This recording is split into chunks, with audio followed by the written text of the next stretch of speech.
ही अशी आपली कोथिंबीर आहे. हे आपल्या घरासमोरचं शेत आहे ना, तर नेपियरमध्ये आपण नेपियर पण लावला तर कोथिंबीर पण टाकली होती. मग मध्ये नेपियर बी आला आहे. अशी झाली कोथिंबीर, एवढली वाढली. ह्याच्यात दुसरं गवत बी आहे, पण लय वाढली कोथिंबीर. जरा कमी हाईट असली तरी जमते, पण वाढली ही लई. बघा इकडची काढली आणि इकडची राहिली काढायची. ह्याच्यात आपण अर्धाच नेपियर लावला आहे, म्हणजे इथनं ह्या लाईनच्या लेफ्ट साईडला लावलं आहे, इकडं राईट साईडला नाही लावला, पण इकडं बी लावायचं आहे.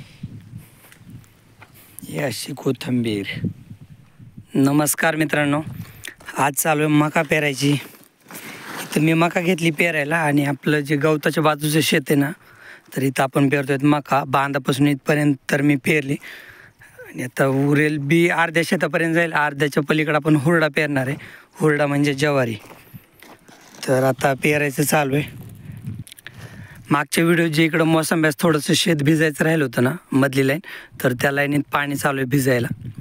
मग ते भिजलं ना, परत मग इकडं मकाला पाणी लावायचं. कारण मका बी अशी पेरल्यावर होणार नाही, म्हणजे त्याला बी पाणी द्यावंच लागेल. कारण की शेतात ओल नाही, ओल खाली एकदम, तर त्याच्यामुळं पाणी लगेच द्यायचे मकाला. आज संध्याकाळी लगेच मका भिजून घ्यायची. जेवढी भिजेल तेवढी. आज संध्याकाळी पूर्ण मका तर भिजून होणार नाही. पेरायची तर होईल माझी, आणखीन 1-1.5 तासात पेरायची होईल. ती पण इथं उभा केली होती, कारण मकाचं बी तर संपले. आता मी आणलं हुरड्याचं बी. तर आता हुरड्याचं बी आहे ना, हे पेरतो आता. अर्ध रान झालं आहे पेरून, माझ्या हातापासून लेफ्टला पेरून झाले. इकडं पेरायचं राहिले, तर इकडं हुरडा पेरायचा. हुरडा म्हणजे जनावरांसाठी ज्वारी. ही अशी ज्वारी ही पेरायची. आता पेरून झाले, पाट्या काढून बिन झालेत. पाणी देण्यासाठी पाट्या केलेत, ह्याच्यात थोडी खड्डे केलेत, म्हणजे पाणी लास्टला जायला खड्डे केलेत. बैलाला इथं पडकात बांधून गवत खाली टाकले इकडं. कारण चरायला आता बांधलेच नाहीत ना, आता दुपार तर झाली, परत चरून पोट भरणार नाही, त्याच्यामुळे मग गवतच खाली टाकले.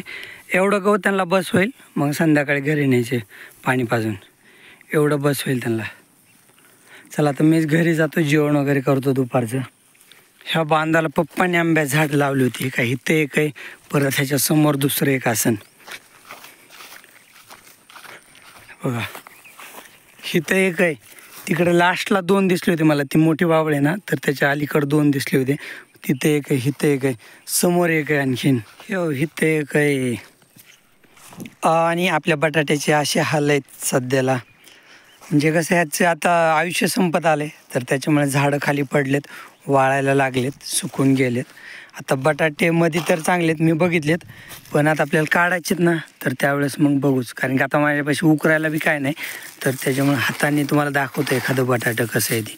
अरे वरच आहे की बटाटं. बघा हे काय झाले, जरा कवळेत ना, साल निघते जास्त घासल्यावर, पण असे आलेत बटाटे. व्हायला निघूनच आलो. असे आलेत बटाटे, चांगले आलेत, मस्त आहेत. एका झाडाला एक 4-5 आहेत बटाटे, 4-5 मिळून. पण मी एकच काढले, आता जास्त काढत नाही, पण असे झालेत बटाटे. आणि सध्याला कसे भाव पण आहे, बरा चांगला आहे भाव. असे बटाटे आहेत आणि सगळे त्याच्यामुळं झाडं सगळे खाली पडलेत, कारण की झाडाचं आयुष्य तर संपलं आहे. आणि बटाटे बी काढायला आलेत, चांगले आहेत बटाटे असे. आणि हे बटाटे काढले ना, मग 2-4 दिवसांनी आपले जे खालच्या शेतात बटाटे लावलेत ना दुसरे, तर ते काढायचे. जे की ह्या बटाट्यानंतर 8 दिवसांनी लावले होते ते, मग काढायचे पण 8 दिवसांनी. ह्याला काढायला आणखीन एक 5-6 दिवस टाईम आहे, तरी आठवडा म्हणलं तरी काय अडचण नाही. बघू कधी काढायचे ते. असले आपले बटाटे घरी अगोदरच आणून ठेवले होते आईने. आता लगेच मकावर पाणी पण लावलं, तर मका भिजवून घ्यायची. आज तर होत नाही, रानले पाणी घेणार आहे हे, त्याच्यामुळे 2 दिवस तर काय मका भिजायची होत नाही. आज बी होत नाही आणि उद्याच्याला बी होत नाही, परवा दिवशी होईन. हे जो मी खड्डा केला होता ना, त्या खड्ड्याने पुढं पाणी न्यायचं. मग आपल्याला जिथं पाहिजे ना, तर तिथं असं आडवं करायचं, ब्लॉक करायचं पाणी. सखीतं असं आलं होतं ना, मी इथं ब्लॉक केले आणि पलीकडे लावले. मग हळूहळू मुरत पलीकडचं भिजते.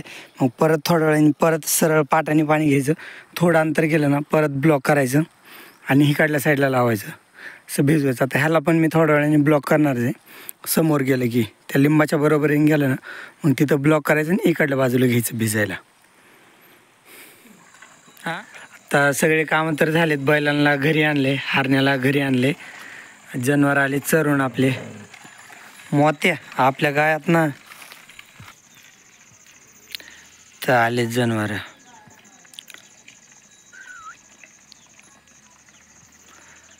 त्यांना बांधून घेत होतो आई, मी, पप्पा. गंगा चले.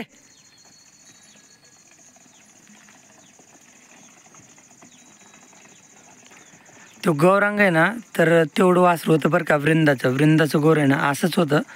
आणि ह्याच्या एवढं होतं तेव्हा ते 2 दात असेल, 2 नाही तर 4 दात.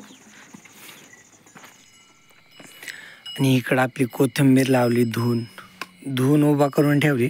म्हणजे धुतलेलं पाणी ना असं खाली मुळ्याकडे जातं, म्हणजे खाली निघतं पाणी.